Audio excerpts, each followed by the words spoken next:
It's Friday, May 24th, and welcome to episode 340 of Fault Lines, the National Security Institute's podcast that gets you quickly up to speed 3 times a week on the national security and foreign policy debates shaking up America. I'm Jamil Jaffer, NSI's founder and executive director. I'm joined today by NSI's deputy executive director, Jessica Jones, not a TV superhero, but our superhero nonetheless, and not one, but two NSI senior fellows, Lester Munson and Morgan Vina. And by the way, Lester doesn't know this, but he's being promoted to the NSI Advisory Board. So for those of you Fault Lines listeners who don't know that, Lester's very excited. He's been asking for it for a while. He's getting a promotion soon. I have arrived. So he just suddenly walks off the show.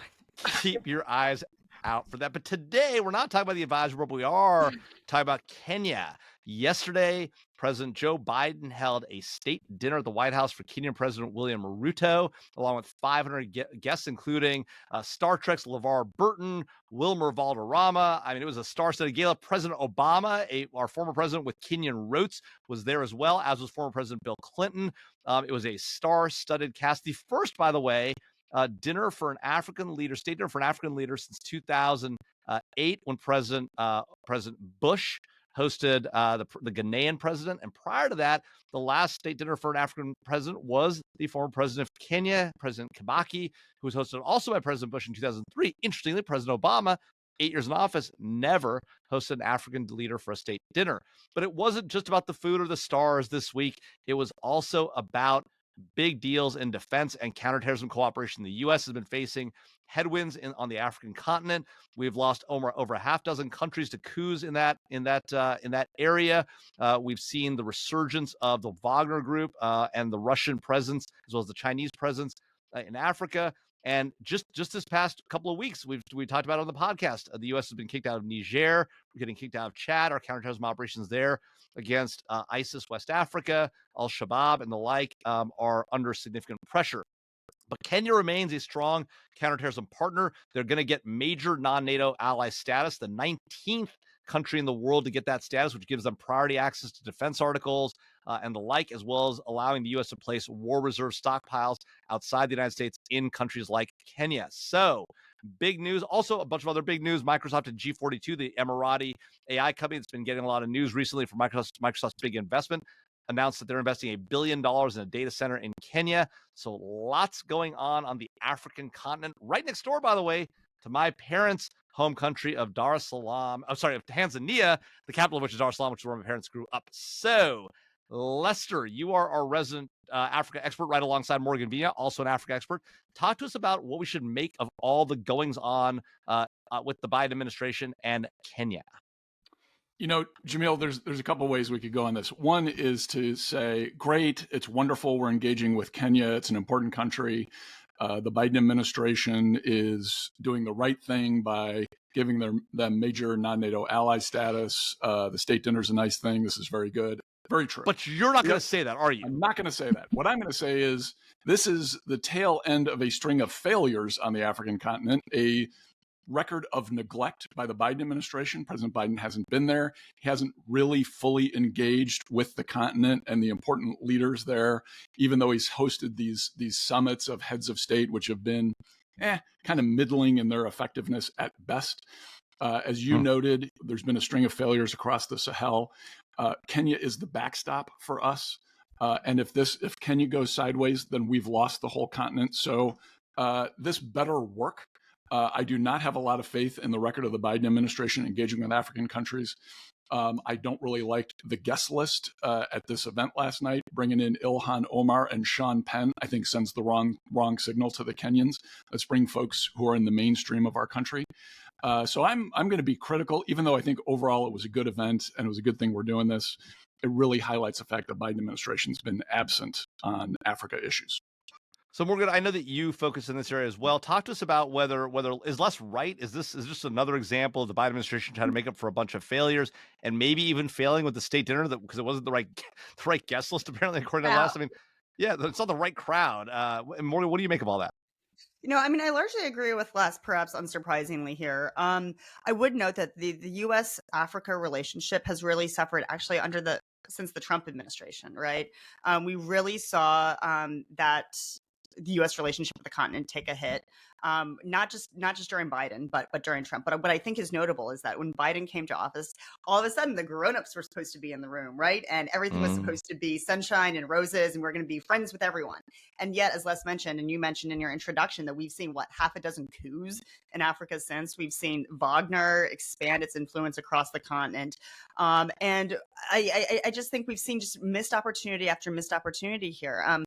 Since the Africa summit that Biden hosted, he's made one phone call, and that was to Ruto.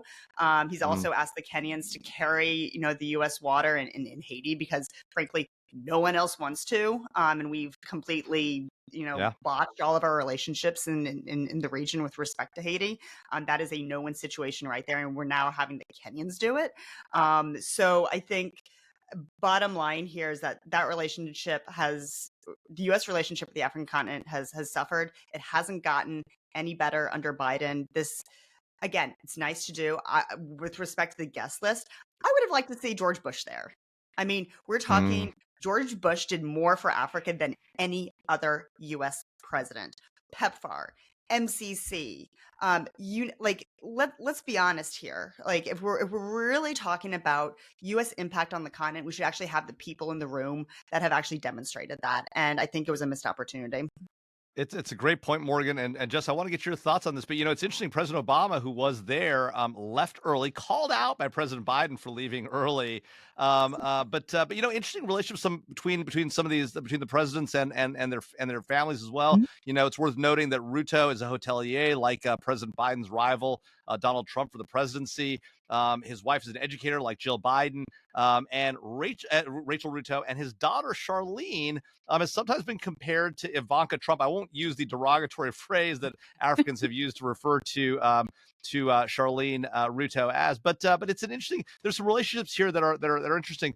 What do you have some more positive news coming out of this, Jess? You are a representative of America's young people. Well, we did want to make this a fun Friday, so we thought this would be a good topic, and yet Morgan and Les did not bring the fun. I mean, I will start with the non-fun, but I do agree with to the extent, Biden hosted an African summit. He promised to go to the continent. It hasn't happened. It is election season soon. Antony Blinken said he's still going to go this year. I mean, we're heading into the summer. I don't know what month he's planning on going, but he is running out of time, demonstrating, neglect to what should be a lot of opportunity on the African continent.